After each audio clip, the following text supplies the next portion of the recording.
Babylon, one of the most famous cities in ancient Mesopotamia, has intrigued historians, archaeologists, and enthusiasts alike for centuries. With its towering walls, majestic temples, and awe-inspiring gardens, Babylon captured the imagination of the world and was immortalized in biblical texts, ancient Greek literature, and countless historical records.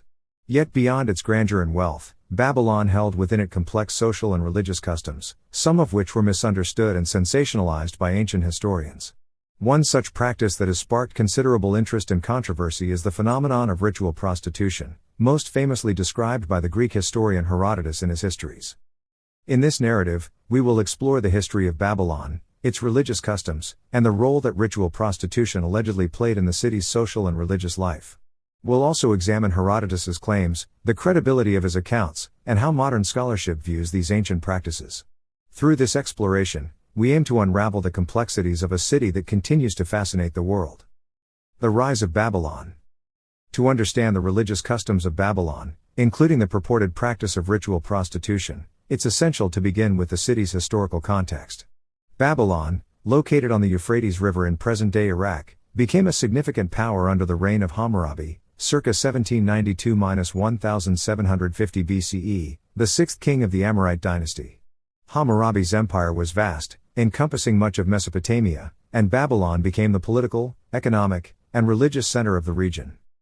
Babylon's prominence only grew in the subsequent centuries, particularly during the reign of Nebuchadnezzar II, 605–562 BCE, who is best known for his monumental construction projects, including the Hanging Gardens of Babylon, one of the seven wonders of the ancient world. The city's ziggurat, dedicated to the god Marduk, was a towering structure that dominated the skyline and symbolized Babylon's power and its close ties to the divine. Religion in Babylon. Babylonian religion was polytheistic, with a pantheon of gods and goddesses who were believed to control various aspects of life. The city's chief deity was Marduk, a powerful god associated with creation, justice, and kingship. Marduk's temple, the Esagila, was the religious heart of Babylon, and his cult played a central role in the city's rituals and festivals. The Babylonians believed that their gods were deeply involved in their daily lives, and many rituals were designed to ensure divine favor and protection. These rituals ranged from offerings of food and drink to elaborate ceremonies conducted by priests in the city's many temples.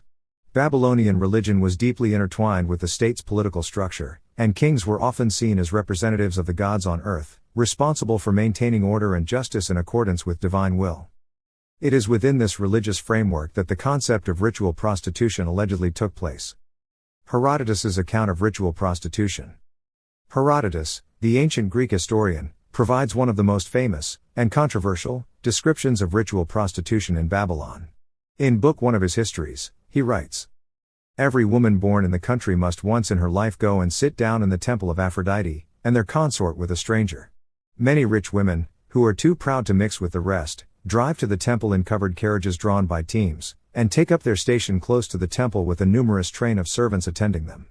But most sit down in the temple of Aphrodite with a crown of cord round their heads, some are continually coming and others going.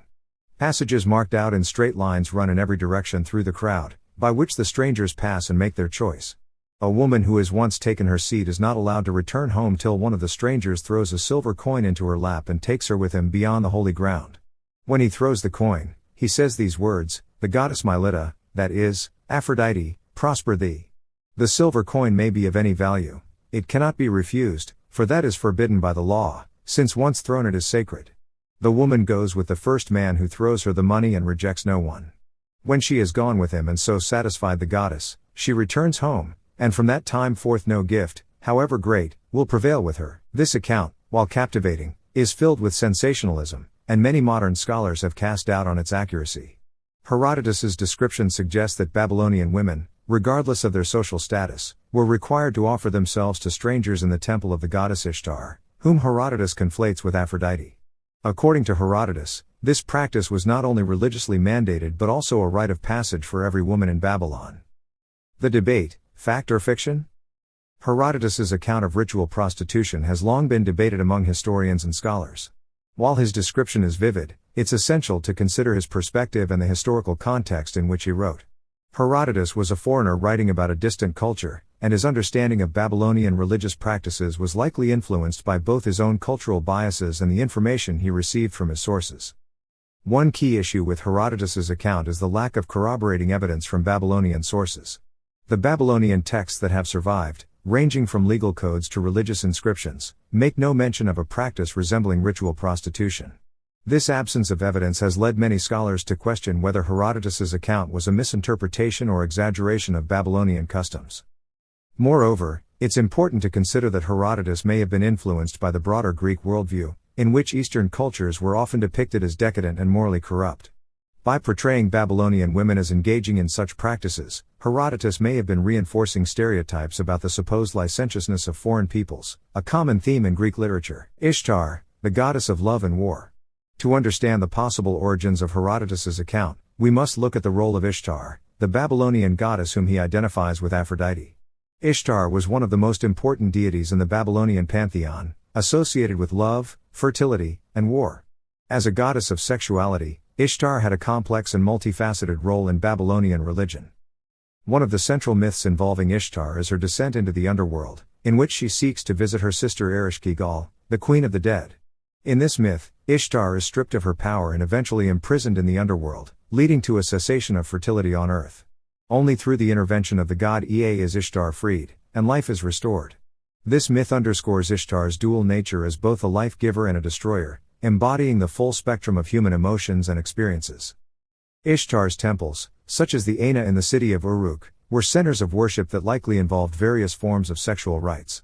However, these rites were not necessarily equivalent to the ritual prostitution described by Herodotus. Instead, they may have been symbolic acts performed by priests and priestesses as part of fertility rituals designed to ensure the prosperity of the land and the people. The role of priestesses. In Babylonian religion, priestesses played an important role in the temples, particularly those dedicated to Ishtar. These women were often of high status and served as intermediaries between the gods and the people. Some scholars have suggested that Herodotus may have misunderstood the role of these priestesses, conflating their religious duties with the concept of prostitution. It's also possible that Herodotus's account was influenced by the existence of sacred marriages, a ritual in which the king would symbolically marry the goddess Ishtar through a priestess. This act was meant to ensure the fertility of the land and the king's divine right to rule. However, there is no evidence to suggest that ordinary women were involved in such practices. Modern perspectives on ritual prostitution.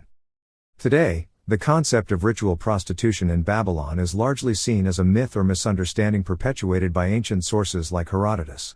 While sexual rites and fertility rituals likely played a role in Babylonian religion, there is little evidence to support the idea that Babylonian women were required to offer themselves to strangers in the temple.